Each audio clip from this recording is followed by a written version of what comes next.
नमस्ते दोस्तों। हम हरियाणा जीके कर रहे थे। हम क्या कर रहे थे? हरियाणा जीके। ठीक है। उसमें किस विषय को डिस्कस कर रहे थे? हिंदी भाषा। ठीक है दोस्तों, हम क्या कर रहे थे? हिंदी भाषा डिस्कस। ठीक है, हमने क्या क्या कर लिया? विश्व में लगभग 3000 भाषा बोली जाती है। उन्हीं 3000 भाषाओं को 13 भागों में विभाजित किया जाता है। कौन कौन सी? बरोपिय भाषा, द्रविड़, चीनी तिब्बती, ऑस्ट्रिक, सेमोटिक, हेमोटिक, आग्नेय, Ural, Altaic, Bantu, American, Red Indian, Caucasus, सुडानी, बुशमैन। ठीक है।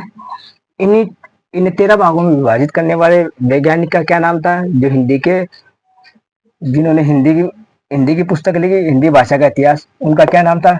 डॉक्टर भोलानाथ तिवारी। ठीक है दोस्तों, तो फिर हम देखते हैं बरोपिय भाषा। लगभग भारत में 73% लोग बोलते हैं। 73% एरिया में बरोपिय भाषा बोली जाती है। कोंकणी, मैथिली, असमिया, डोंगरी, बांग्ला, अंग्रेजी, जर्मन, फ्रेंच, रूसी, फारसी, हिंदी, संस्कृत, गुजराती, मराठी, पंजाबी, इन सभी भाषाओं को किस में शामिल किया जाता है? कौन सी भाषा परिवार का हिस्सा है? ये बरोपिय भाषा परिवार का हिस्सा है। द्रविड़ भाषा में तमिल, तेलुगु, कन्नड़, मलयालम, और चीनी तिब्बती में मणिपुरी, बोडो, ऑस्ट्रिक में संथाली। ठीक है दोस्तों, और ये 13 भाषा हमने इसके बारे में पहले डिस्कस कर चुके हैं। हम थोड़ा सा रिवीजन करें दोस्तों, ताकि हमें आगे आराम से और समझ सके। ठीक है। हिंदी भाषा। हिंदी भाषा को पांच हिंदी भाषा की 5 उपभाषाएं हैं और 18 बोलियां हैं। और लिपि कौन सी है? देवनागरी। ठीक है दोस्तों।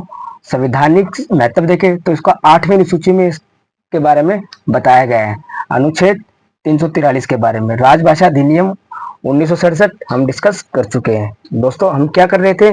वर्ण। ठीक है दोस्तों, हम क्या करते हैं? वर्ण।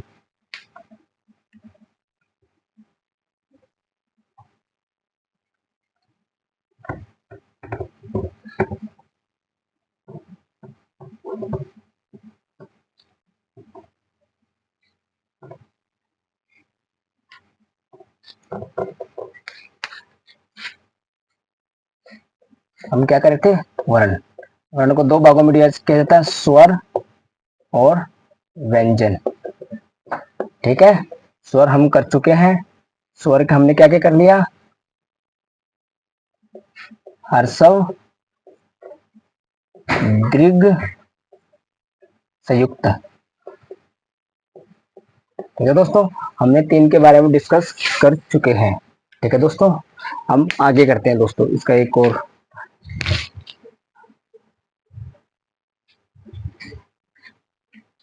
तो दोस्तों हम कर रहे थे वर्ण। वर्ण में हमने क्या किया? हम वर्णों को 2 भागों में डिवाइड किया जाता है, स्वर, व्यंजन। ठीक है।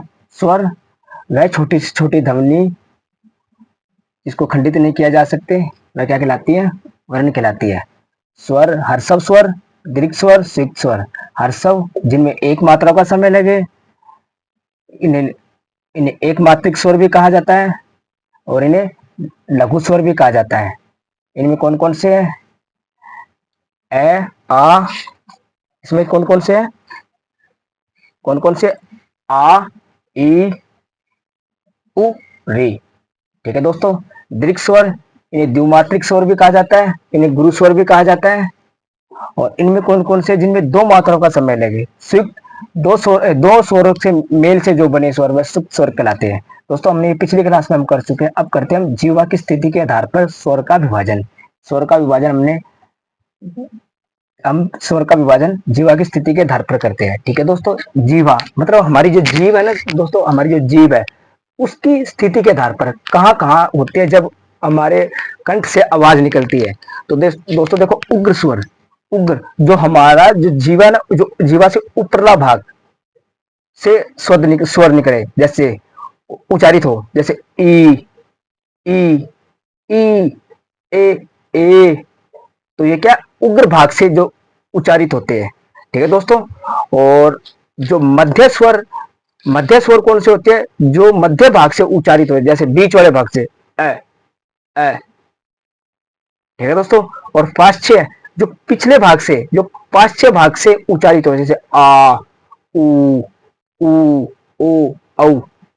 ठीक है दोस्तों, तो तुम्हें ये भी ध्यान में रखना है वही स्वर, लेकिन अलग अलग वैज्ञानिकों ने अलग अलग आधार पर इनका विखंड, अलग अलग आधार पर इनको विभाजित किया है। ठीक है दोस्तों, तो तुम्हें यह ध्यान में रखना है। ठीक है दोस्तों, अब हम करते हैं मुख्य आकृति, मुख्य आकृति के आधार पर स्वर के भेद। ठीक है दोस्तों,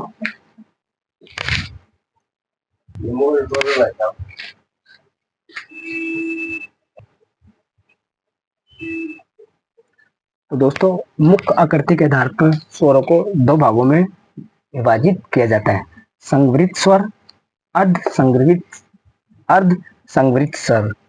ठीक है दोस्तों, तो जो संवृत स्वर होते हैं दोस्तों, जब इनका उच्चारण किया जाता है तब जीवा का उग्र भाग अधिक ऊंचाई पर होता है। कौन कौन से?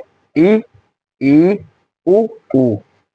ठीक है दोस्तों, और अर्ध संवृत में इन स्वरों के उच्चारण में जीवा की ऊंचाई संवृत से थोड़ी कम रहती है। मतलब जो ये वाला ना अर्ध संवृत, इनसे जब इन्हें उच्चारित किया जाता है ना, उग्र भाग अधिक ऊंचाई पर होता है, लेकिन इनका क्या, इनकी ऊंचाई थोड़ी कम होती है, कम रहती है। जैसे ए, जैसे ए, ठीक है, ए, ओ, और इनकी देखो ई, ई, उ, ऊ। इनकी थोड़ी अधिक होती है और इनकी थोड़ी कम होती है, उग्र भाग। ठीक है दोस्तों, आज की क्लास हम यहीं ओवर करते हैं, और कल हम ओष्ठ आकृति के आधार पर स्वरों के भेद को देखेंगे। दोस्तों तुम्हें ना अपने सिलेबस को इस प्रकार तैयार करना है ताकि तुम्हारे से कोई भी क्वेश्चन छूटे ना, और धीरे धीरे करो ताकि आप हर एक चीज को अच्छे से बेहतर तरीके से समझ सको। और आप और बुकों को भी पढ़ो और ये किताबें लेके आओ। ठीक है दोस्तों, जिससे आपकी अंडरस्टैंडिंग और बेहतर हो। और हिंदी विषय हम कर रहे हैं, कर कर रहे हैं, और बाकी हरियाणा जी की ज्योग्राफी की क्लास भी हम जल्द ही लेके आएंगे। ठीक है दोस्तों, थैंक यू।